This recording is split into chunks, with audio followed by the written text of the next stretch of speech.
폴리가 읽어주는 오늘의 미국 뉴스.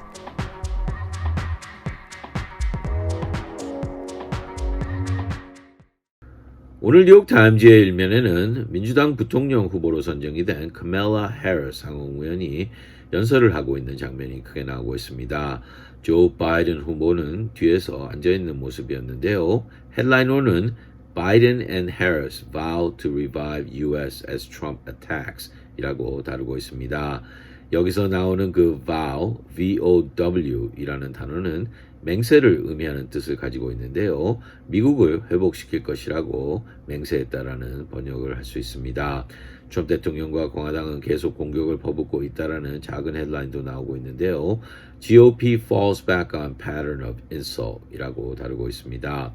트럼프 대통령은 해리스 부통령 후보를 이미 nasty라고 부르기 시작했는데요.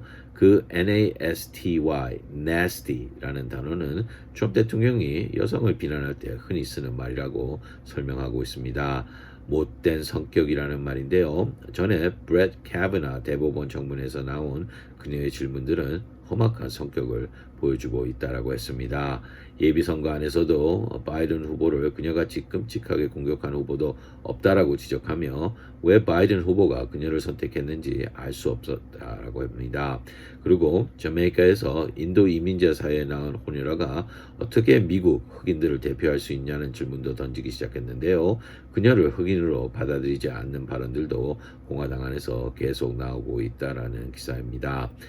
옆에는 First Taste of Clash Between Tickets 이라는 헤드라인도 나오고 있습니다. 이제 본격적으로 대선 캠페인이 시작되었다라는 내용이었는데요. 민주당 측은 미국 경제를 회복시키고 인종차별과 불평등한 기회의 불의를 뽑을 것이라고 다시 다짐했습니다.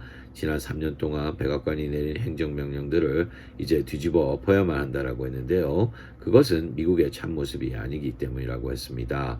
트럼프 대통령의 분열적인 정책들을 비난하고 있는데요. 특히 이번 코비드19 사태는 공화당의 무능한 지도력을 생생히 보여주고 있다라고 했습니다. 코비드 바이러스와 맞서는 방법, 경제를 너무 섣불리 다시 여는 실수, 그리고 철저한 준비 없이 학교를 다시 열라는 시도를 비난하고 있습니다. 해리스 부통령 후보는 곧 여성 유권자들과 흑인 그리고 또 히스패닉 커뮤니티 선거운동에 앞장을 쓸 것이라는 추측도 내놓고 있는 기사입니다.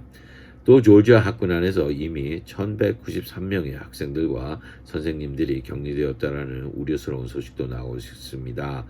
Back to school in Georgia, 1,193 people quarantined 이라는 헤드라인으로 다루고 있는데요. 학군을 열은 지 하루 만에 일어난 일이라고 합니다. 2학년 학생이 감염되었기 때문에 온 학교의 학생들이 다 격리된 것이라고 하는데요. 학교를 다시 열면 감염을 막기가 거진 불가능한 상황이라고 설명하고 있습니다. 체어키 카운티의 고등학교들도 다시 문을 8월 31일까지 닫았다라고 하는데요. 문을 닫는 학교들이 조지아주에서 계속 늘어나고 있다라고 했습니다. 다가오는 가을에 학교를 여는 것이 얼마나 힘든 일인지 알려주는 신호라는 기사입니다.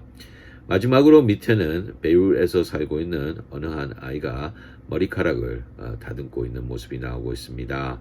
헤드라인으로는 Caught in Beirut Fallout 이라는 헤드라인으로 다루고 있는데요. 아이는 거진 머리카락이 없는 아이였습니다. 암 환자라고 설명하고 있는데요. 받고 있던 키모테라피 때문에 머리가 빠졌다라고 합니다.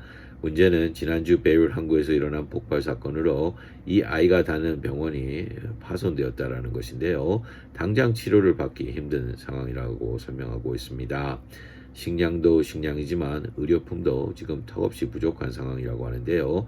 이미 힘든 삶을 살고 있던 베이룻 시민들이 지금 큰 위기를 맞고 있다는 기사입니다. 이상이 오늘 뉴욕타임즈의 주요 헤드라인들이었습니다.